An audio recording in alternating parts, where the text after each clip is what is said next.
Bom, pessoal, foi publicado o tão esperado edital para agente da Polícia Federal e papiloscopista.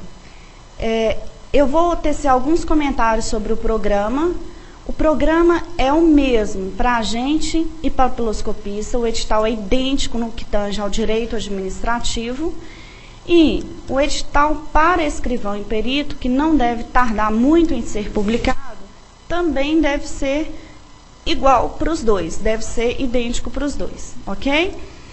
Bom, depois nós vamos trabalhar o curso de exercício para o direito administrativo. No curso de exercício, eu vou separar o curso de exercício por pontos do programa. Então, cada aula do curso de exercício vai ser abordado por ponto do edital, que eu separei em 9 pontos, tá? Eu separei questões mais recentes sobre os pontos do edital, no qual eu vou abordar jurisprudência recente e dicas para o concurso público. Então, está um curso de exercício muito bacana, muito moderno, muito interessante, que vai ser feita uma revisão através de principais questões da UNB, baseado totalmente no edital que foi publicado. Mas antes de começar o curso de exercício, eu quero explicar o edital para vocês, fazendo algumas considerações que eu considero importantes, ok? O programa para agente e papiloscopista da Polícia Federal pede como noções de direito administrativo. Como primeiro ponto, Estado, governo e administração pública.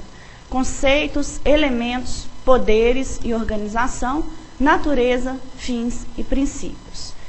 Bom, gente, nessa parte tem que ser estudada a parte conceitual da distinção entre Estado, governo e administração pública, dando uma ênfase maior aqui para a conceituação da professora Maria Silva de Pietro, e nos princípios, concentrar ali nos princípios da administração e principalmente no artigo 37, caput da Constituição, e no LIMP, né, legalidade, impessoalidade, moralidade, publicidade e eficiência.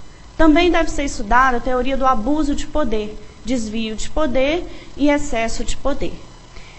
Outra observação que eu quero fazer, que é importante, é que em momento nenhum no programa de direito administrativo foi pedido expressamente o artigo 37 a 41.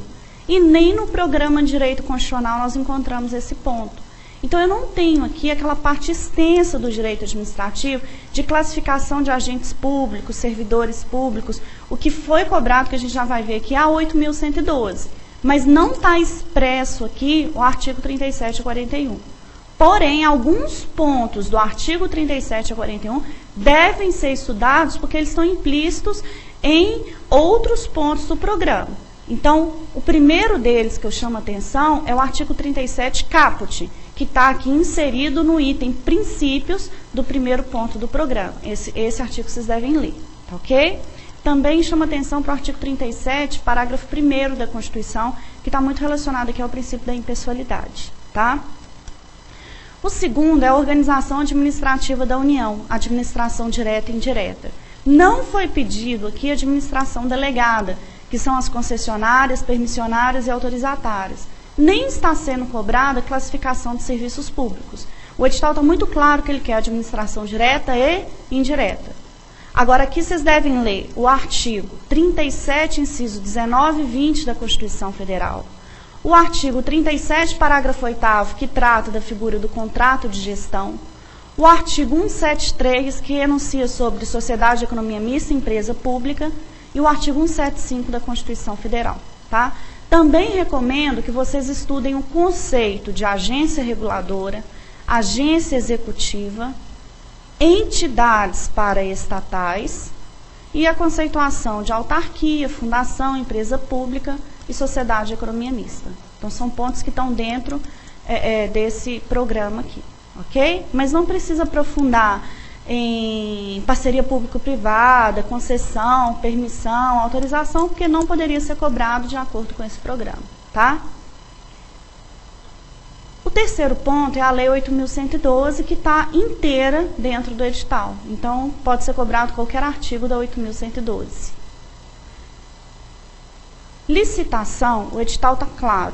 Primeiro que não pode ser cobrada a lei do pregão, nem o pregão eletrônico. Então, a 10.520 não pode ser cobrada. Só pode ser cobrada a Lei 8.666 de 93. E o edital só pode cobrar modalidades, dispensa e inexigibilidade. Vocês vão encontrar esses pontos no artigo 1º a 5º. Esse 1º a 5º, embora não esteja expresso, eu acho importante ler, porque ali você tem a aplicação da licitação, o objeto, os princípios. Então, eu acho importante que vocês leiam esses artigos. O artigo 13, que é importante para entender o concurso como modalidade de licitação. O artigo 15, parágrafo 3º, trata da modalidade de concorrência. E o artigo 17 a 26. Então, são esses artigos que vocês devem ler na lei de licitação. Tá, ok? Somente esses.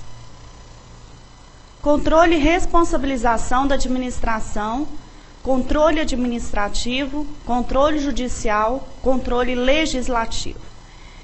Nessa parte, não está sendo cobrado atos administrativos. Porém, dentro da parte controle administrativo, pode ser cobrado convalidação, revogação e anulação. Então, aqui vocês têm que estudar a teoria de ato nulo, anulável, isso tudo tem que ser estudado, tá? E aí vocês devem ler, dentro da Lei 9784, o artigo 53 ao 55, e as diferenças de revogação, convalidação e anulação. Devem devorar, mastigar o artigo 70, 71 e 74 da Constituição Federal, que é a parte do controle legislativo, que é feito pelo Poder Legislativo com auxílio do Tribunal de Contas. Sempre que se pede controle, esses artigos são cobrados em prova. Vocês devem estudar com bastante atenção. Lembrando que o artigo 71 é o controle, a competência do Tribunal de Contas, e o artigo 74 são os órgãos de controle interno de cada poder, no que tange ao controle de contas, tá? Então, pessoal, essa parte é a parte de controle. E o último ponto do programa é a responsabilização civil do Estado, que vocês vão encontrar no artigo 37, parágrafo 4º, 5º e 6º da Constituição Federal, mas existe toda uma jurisprudência e doutrina acerca do assunto que vocês vão encontrar em livros ou em apostilas bem elaboradas. Como que vai ser o curso de exercício? O curso de exercício está estruturado em 9 pontos, que são esses 9 pontos do programa que eu acabei de mostrar para vocês. Então, o primeiro ponto do curso de exercício é o primeiro ponto do edital de agente e papiloscopista da Polícia Federal. Aí eu coloco lá, Estado, Governo e Administração. E aí eu vou resolver questões referentes a esse assunto. Na resolução de questões, eu vou abordar jurisprudência, vou abordar doutrina e questões atualizadas sobre o assunto. Aí eu passo para o segundo ponto, que é a organização administrativa, administração direta e indireta. Jurisprudência, doutrina e questões sobre o assunto. A organização do curso de exercício vai ser separada por assunto, pelos 9 pontos, para que você possa estudar antes de assistir às aulas. Então, a partir do momento que você sabe que o primeiro ponto, que a primeira aula de exercício vai ser sobre o primeiro ponto, você estuda antes e assiste o curso de exercício. Então, você vai se organizando, porque aí na hora que você for assistir o curso de exercício, a minha intenção é fazer uma revisão da matéria com você e também para você testar como está o seu conhecimento. Então, você já sabe. Qual que é a primeira aula do curso de exercício administrativo? Primeiro ponto do edital. Qual que é a segunda aula do curso de exercício administrativo? Segundo ponto do edital. Qual que é a terceira aula? Terceiro ponto do edital. Você vai seguir no edital. E aí, você dá uma estudada antes. Aí, quando você for assistir minha aula, você vai treinar seu conhecimento, você vai fazer uma revisão do conhecimento e você vai atualizar conforme a jurisprudência. Então, está um curso muito legal.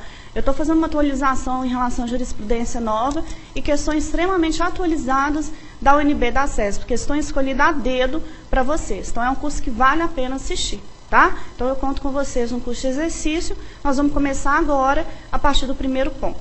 Antes da gente iniciar, só mais uma observação.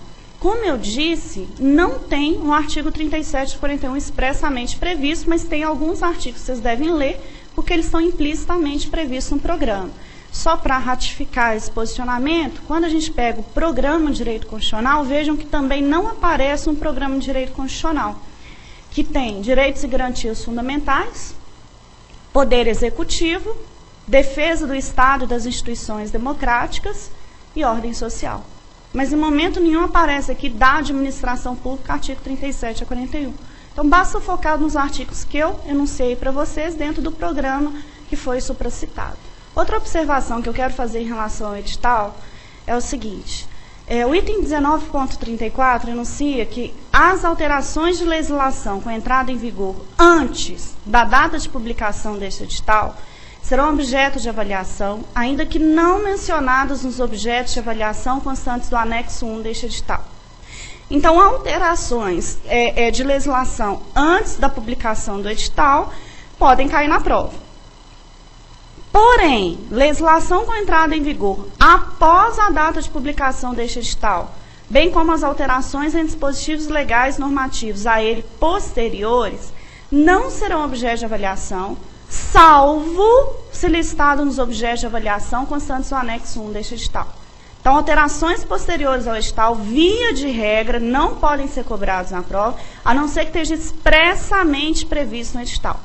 Por exemplo, foi publicada a emenda 6970, agora no dia 28 de março. Mas os artigos não estão expressamente previstos no edital, então isso não pode ser cobrado. Agora, se tiver alguma alteração na Lei 8.112 nesse inteirinho até a prova, isso pode ser cobrado, porque a 8.112 está expressamente prevista no anexo 1 do edital. Então, aquela legislação que estiver expressamente prevista no edital pode ser cobrado se tiver alteração, mesmo que seja superveniente a publicação do edital. Então, a gente tem que ficar atento a esse detalhe, tá? Existe, inclusive, uma jurisprudência do STJ que vem ratificando um posicionamento antigo em relação a isso e que vocês devem ficar atentos. O STJ enuncia que banca pode exigir que candidatos estejam atualizados sobre matérias fixadas em edital. A banca examinadora de concurso público pode elaborar a pergunta decorrente de atualização legislativa, superveniente à publicação do edital, quando estiver em conformidade com as matérias nele indicadas. Então, isso já é uma jurisprudência recente do STJ, tá? A decisão é da segunda turma do STJ, é dever do candidato se manter atualizado. É uma decisão do dia 3 de maio de 2011. Então, gente, em relação à jurisprudência, informativos, mesmo que seja publicado posterior à data do edital, já existe uma tendência de ser cobrado em concurso público. Então, a gente precisa manter atualizado. Agora, em relação à legislação, vocês podem seguir a regra que está no edital. Se estiver expressamente previsto no anexo 1, pode ser cobrado. Se não estiver expressamente previsto, não pode ser cobrado, tá? Outra observação que eu quero fazer com vocês é em relação a 8.112. A 8.112, ela foi alterada pela Lei 12.527, no dia 18 de novembro de 2011. O artigo 43 da Lei 12.527, 18 de novembro de 2011, alterou o artigo 116, inciso 6, da 8.112, bem como também alterou o artigo 126A da Lei 8.112. Só que um detalhe, a alteração foi no dia 18 de novembro de 2011. Mas essa lei, ela entra em vigor 180 dias após a data de sua publicação.